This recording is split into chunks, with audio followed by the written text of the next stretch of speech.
Earlier at the Palace of Astral, I introduced these guests from the Astral Express to you, Elder Huaiyan. But with all the people around, we only exchanged pleasantries. Now, I'd like to officially introduce them to you.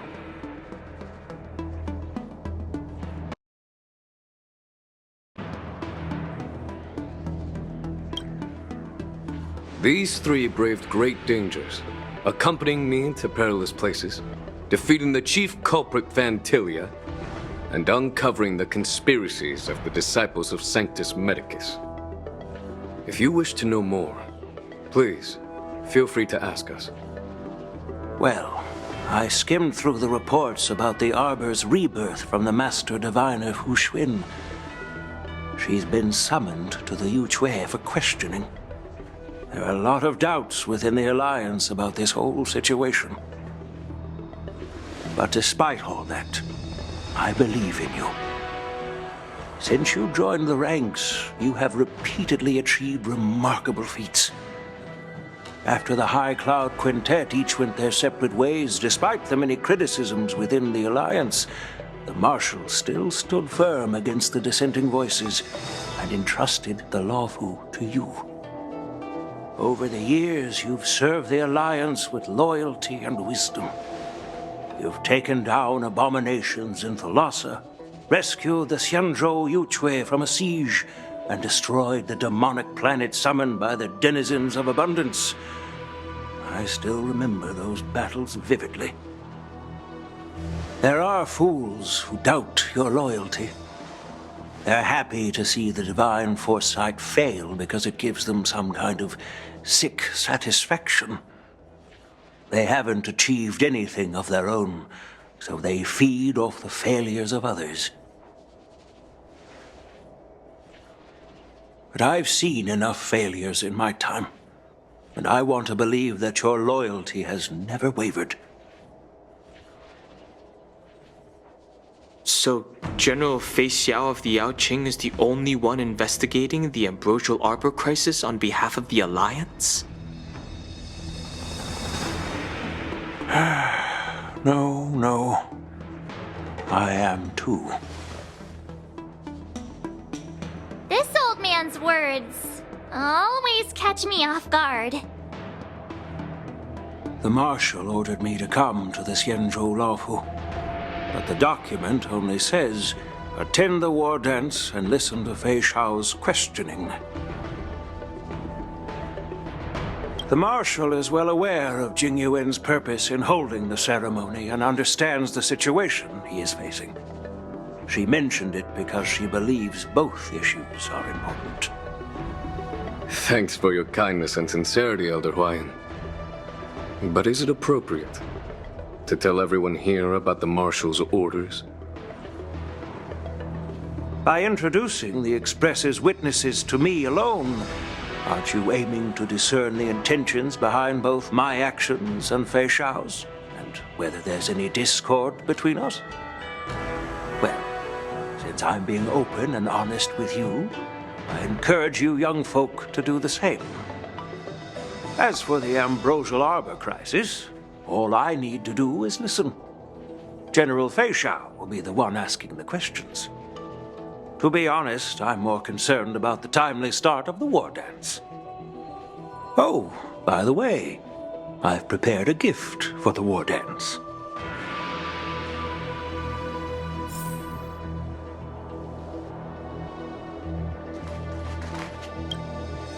Yes, it's this case right here.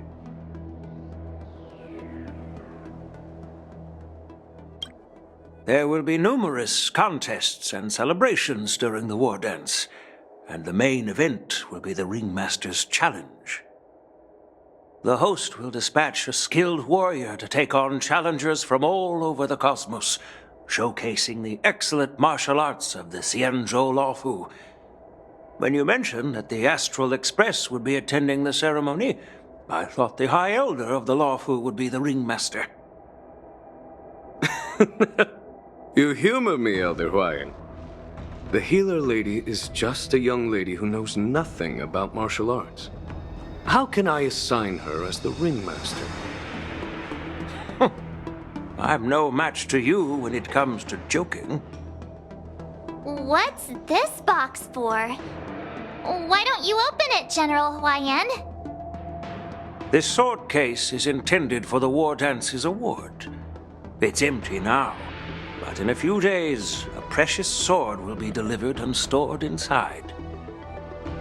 I don't mean to boast about our skills, but this sword represents the pinnacle of the Zhuming's craftsmanship. It has a legendary history, full of heroic tales from foreign lands, tales that are too detailed to be summarized in just a few words. Since the delegation delivering the sword hasn't arrived yet, I'll just leave the case here for now.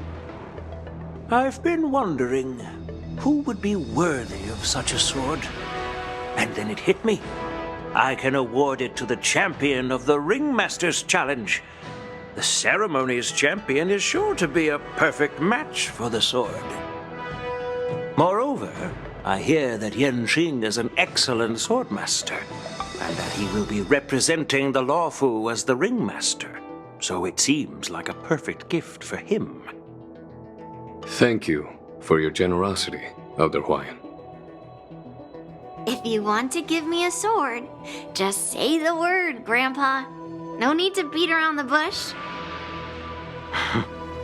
You've got confidence, my girl, but I don't think you can best Yanqing. I know you're all about swords, Miss Yunli. It's just a shame that it's the sword that ultimately chooses its rightful master. Yeah, and even if someone gets their hands on such a precious sword, it'll probably end up in someone else's. The outcome of our duel at the Alchemy Commission is still up in the air. Since you're interested, why don't you represent the Xianzhou Juming and challenge me in the ring? That's exactly what I had in mind. Nobody knows who's gonna come out on top. It could be me, could be someone else.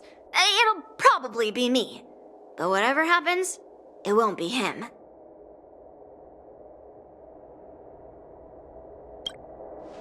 Not to be rude or anything. We've been watching their drama. I'm dying to find out who beats who.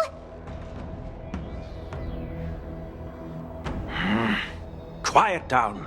We have other guests here. I've prepared this sword to add some excitement to the ceremony, not to have you two squabble. It's not a good look for the Alliance.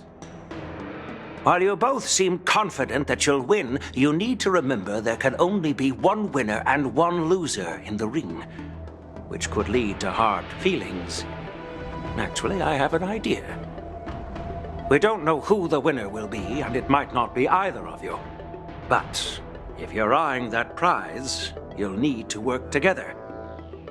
I want you to take on an apprentice who will take part in the war dance and win at least one match. How does that make sense? In my humble opinion, while a Cloud Knight is commendable by securing victories, it's even more so to pass on your skills and spread the way of swordplay. I'd be greatly pleased if this apprentice could represent the Express in the war dance by displaying their Cloud Knight flair and prowess. Well, Elder Huaiyan's idea is quite interesting. Imparting swordplay skills requires teamwork, and both the winner and the loser will learn a valuable lesson regardless of the outcome. The question is, whom should the two of them take as an apprentice? Huh? Who? Wait, me? I noticed just now that Miss March seemed quite interested in the outcome of your sword fight. So I thought, why not teach her the art of swordplay? Wait, are you serious, General? Why am I being dragged into this all of a sudden? I've never practiced swordplay before. I'm a total newbie. You really think I can learn it? Well, you'll probably realize I have no hope and give up on me. And that'd be so embarrassing.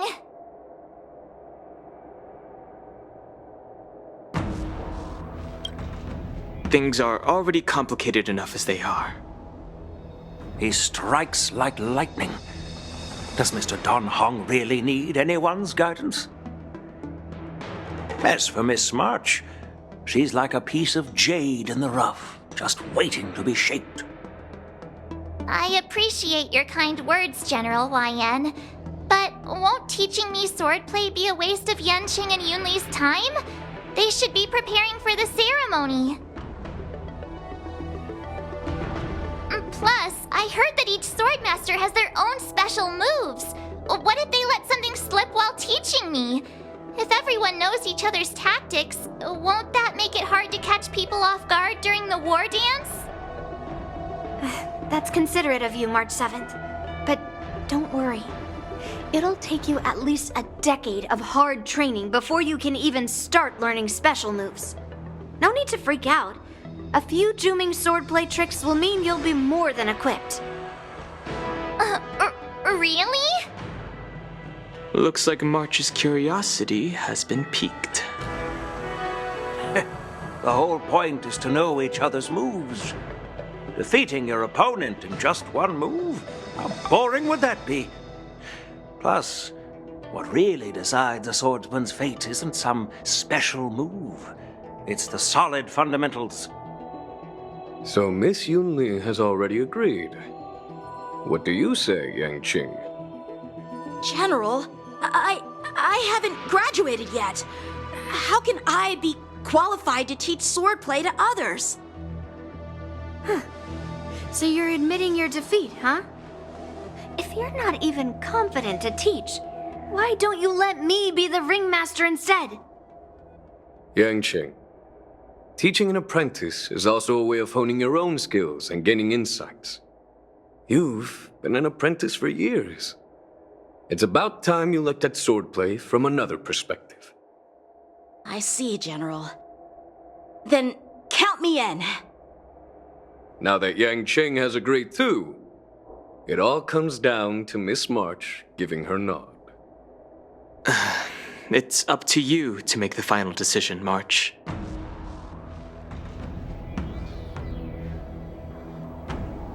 I understand. Then I'm on board. Thank you for your kindness, General Huaiyan. Great! Starting tomorrow, Yanqing and Yunli will teach you the basics of the Cloud Knight's swordplay. Yunli and I will head out and purchase some sword practice equipment for Miss March. Think of it as a little initiation gift. You're too kind. Wait, you're giving me a gift? Shouldn't it be the other way around?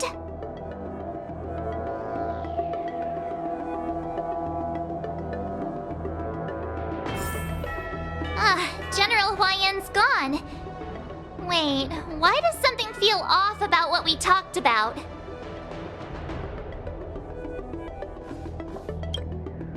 I think we strayed off topic.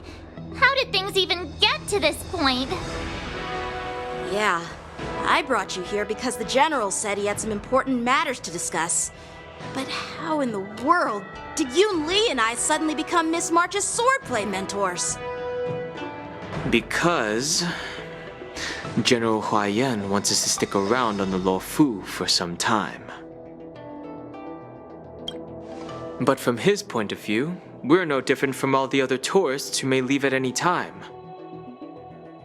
Since the crew's actions were mentioned in the Luofu's operations log were given to the Alliance, he probably wants to see firsthand if we're as capable as the report claims, or if we're just some made-up excuse to save face. And he wants to see it for himself during the war dance, which is why he even dragged Yunli into this. What began as a simple contest between two swordmasters has now evolved into you two collaborating to mentor March. Elder Huaiyan is still that tricky general who likes to give everyone a headache. My apologies. Truth be told, I invited all of you to the ceremony because I wished for you to act as my witnesses. Now, I apologize for not disclosing this information earlier. In the coming weeks, I'll also invite all of you to a meeting with General Feixiao. where you may need to answer her questions and clear up any doubts she might have. So please, be prepared for the meeting.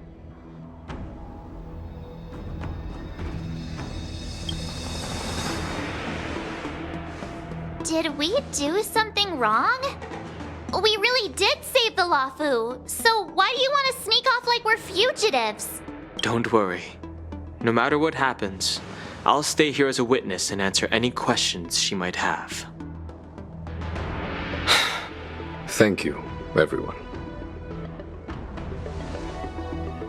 General, I know there isn't much I can do to share your burden, but... As the Lawfu Ringmaster, I won't let anyone defeat me in the war dance. I know.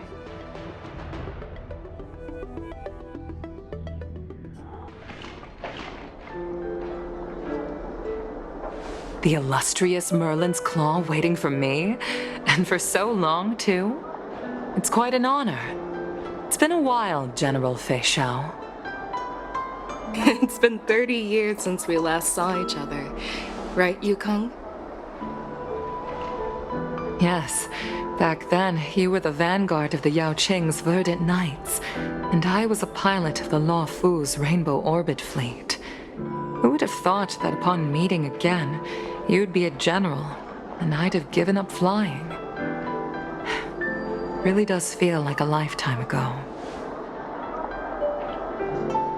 Well, I wouldn't say I haven't seen you in 30 years. After all, your great victories are announced through the Yellow Bell Resonance System every day, so I'm well aware of your great feats. How's your health holding up? Still stable, I suppose. Do you still remember the medic who saved me in battle? That healer with the odd name and peculiar temperament. What was his name again? Was it Pichu? Or Kachio? Jiao Chou. He's been my retainer and personal healer, delegated by the Alchemy Commission from the Xianzhou Yaoqing. Over the years, he's dedicated himself to managing my condition. It's thanks to him that I'm still in good health today. Given my background, I'm happy to have made it this far. I'm relieved to know that you're safe and sound. Well then, since you and Elder Huaiyan are here, I imagine you must have received orders from the Marshal? As your friend, may I ask how the Alliance intends to punish the General of the Lawfu? The Arbor's rebirth has frightened the elders who lurk behind the scenes. They fear the resurgence of abominations, much like what happened 30 years ago. Although the report from the Lawfu explained all the details, we don't know if the Ruin Legion really invaded, or how exactly the Stellaron Hunters and the Astral Express became involved. This puzzle has many missing pieces. As you know, the fugitive Jing Liu, who mysteriously disappeared many years ago, has resurfaced. This time, she has brought along an Outworlder and a coffin, claiming to offer the Marshal a method to fight against the Eons. The Lawfu Preceptor has also leveled accusations against Jingyuan for neglecting the Alliance's principles. She asserts that Jingyuan enabled the exiled Imbibitor Lunae to re-enter the Lawfu, thereby unlocking the lunarescent depths within Scale Gorge Waterscape, which in turn disrupted the Vidyadhara's dutiful watch over the Ambrosial Arbor. It is for these reasons that I have come here to the Lawfu today. Well, duty calls. Perhaps I shouldn't have mentioned all of this to an uninvolved person, but since we once fought together, I didn't want to keep you in the dark. Perhaps pretending you didn't hear any of this would be for the best. I understand. I'm sorry. I was out of line. I know I shouldn't be defending General Jingyuan right now, but... well, you know how I am. The Lawfu has enjoyed centuries of stability since the end of the sedition of Imbibitor Lunae, much of which can be attributed to General Jingyuan's masterful strategizing. Unfortunately, for long-life species, enduring through the ages always culminates in a failure that undoes all previous achievements. A moment that our adversaries relish. That's true. And that's why I'm also here for another purpose. To visit Hule. Hule? You mean that Hule? The Borisin warhead? The same Hule who has been imprisoned in the shackling prison for over 7 centuries? The nemesis of the Foxians who will never be forgiven and shall be imprisoned until the end of the cosmos. I can't quite remember the exact wording, but yes, the very same Hule. Usually, only emissaries from the Xianzhou Yaoqing Skyfaring Commission visit him once every century. Why do you have to visit him now, of all times? The Foxians and the Alliance made a pact to combat the abominations, aiming to achieve justice and free their kin. That werewolf monster is to be forever imprisoned in the dark recesses of the shackling prison, facing unending retribution. Given the situation on the Luofu, those on the Yaoqing are concerned about Hule's imprisonment. I'm afraid that the routine visit every century is no longer sufficient to ease their concerns. That's why I was sent here, to reassure them.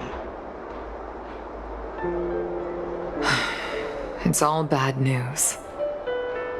Well, not everything. There might be a silver lining. Oh, by the way, I found some clues about the thing you asked for. Tell me more. The Verdant Knights followed the route you mentioned and discovered the wreckage of the Whistling Flame ship. Unfortunately, there were no survivors. Cargo. However, someone had already been on the scene before we arrived. Our people? Or someone from the IPC? No, neither. Yukong, have you heard of a person named Ron May?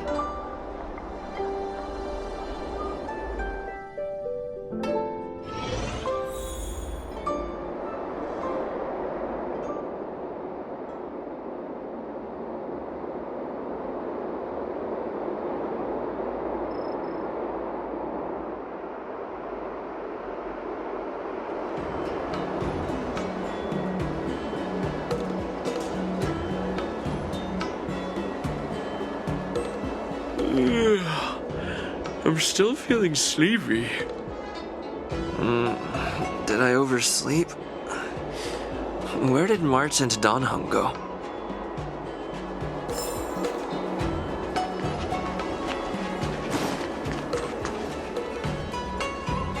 There you are. You haven't forgotten about our promise to General Huaiyan, have you? I woke up especially early so I can start teaching Miss March swordplay. Hey, why are you blushing, Master Yanqing? This is, the first time someone has called me Master. I need to, get used to it. Let me make it clear.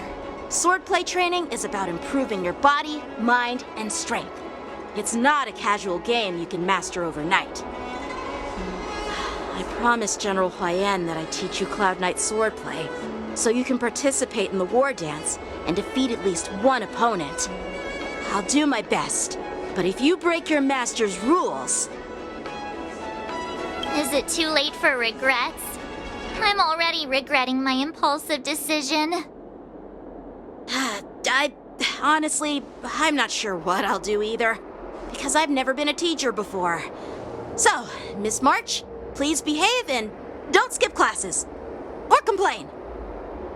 You need to toughen up and train her properly, Master Yanqing. Don't go easy on her. You're so heartless. By the way, where's Yunli? I've found a quiet spot in the back garden of the Palace of Astrum for our first lesson together.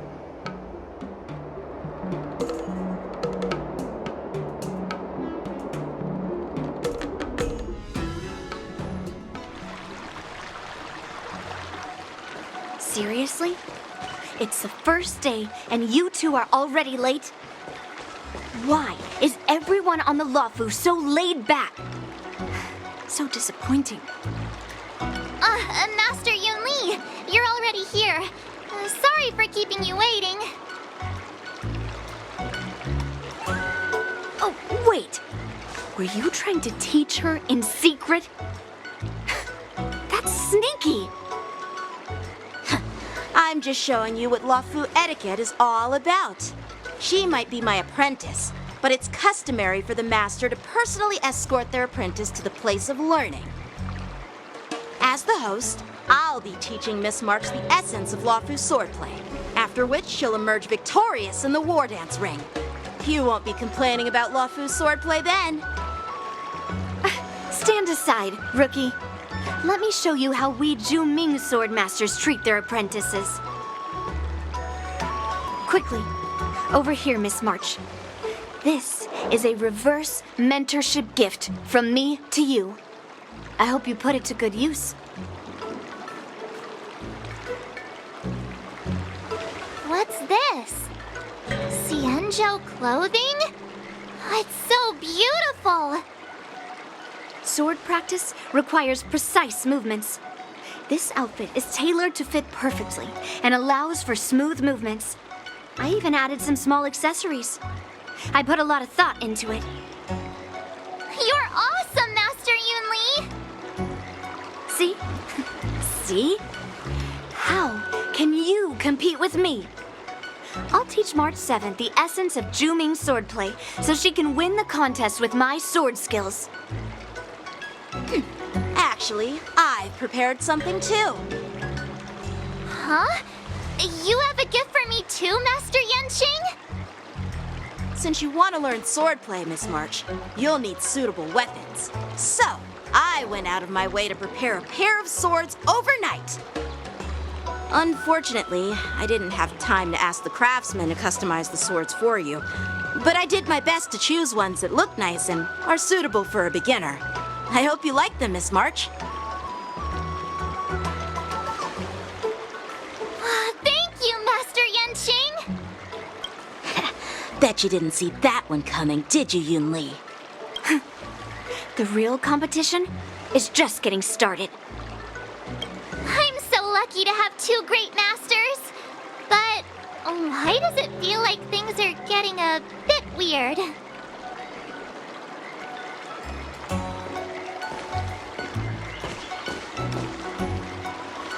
So what do you think, Masters? Does this outfit suit me? Perfect. I chose it carefully. It's perfect for beautiful young swordswomen like you and me. All right, let's get started with the training. The person next to me is a Cloud Knight instructor I've brought in. For your first lesson, try exchanging a couple of moves with him. Wait. We're having actual combat training for the first lesson? Isn't that a bit too intense? Well, I heard you have some experience with archery and martial arts. The first thing we're going to do is see just how strong your fundamentals are. Come on, step forward and strike with the sword in the most natural way you can think of. It's important for us to grasp your natural movements so we can decide where to start and what you need to learn. If you're ready, let's begin. Okay.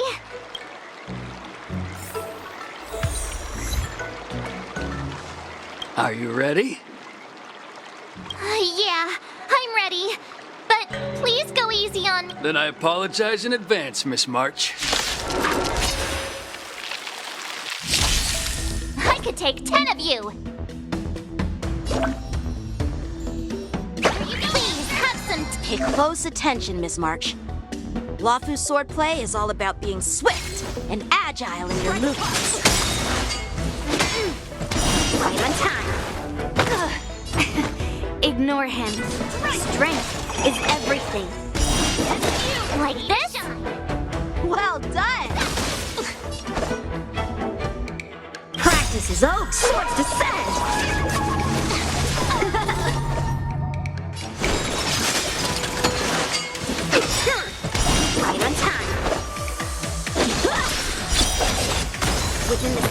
not the sword. Yeah. Oh, I get it. What? With a few hawk, I'm starting to get the hang of it. Time for swordplay. Strike with heart. Time to show you Azure Dragon, White Tiger, less cards. What's this? What are you mumbling about? Isn't this sword technique? Shouldn't I be saying something cool? A one-time enemy. Bladed flight. Melt! Need to shine. Yeah! Mountains fall! Yes, you! What are you made of? Melt! Descend to earth! How many can you block? Strike with heart. You'll make good practice. Nice job! Melt! Awesome! All right, check out this move! Cloud! Right on time.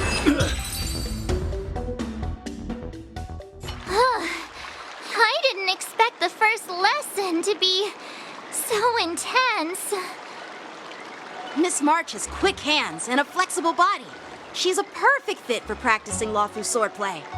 However, she lacks... Given the situation, I believe Miss March should start by working on her footwork. Seriously, do you actually know anything about swordplay, or what? I could ask you the same thing. Dual swords require agility. So what's more important than footwork? Instead of focusing on her strengths, we should address her weaknesses. The drawback of wielding two swords is not generating enough force. What good is being quick on your feet if you don't have strength? It's not like we're dancing here. Skilled sword masters know how to play to their strengths and work on their weaknesses. Start with what you're good at, then tackle your weaknesses. That's the right way to learn. You're quite the theorist, huh? Theorist? You claim to be able to talk to swords. So what does that make you? A lunatic? Hey, it's only my first lesson, and you're already arguing. Come on, calm down, masters. I'll have to improve both my footwork and strength anyway, so it doesn't matter which one comes first. But it does matter. Just listen to me, March 7th. Aww.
Some recognition for training my butt off! Finally! Some recognition for training my butt off! You can never have enough skills! Let's train some more!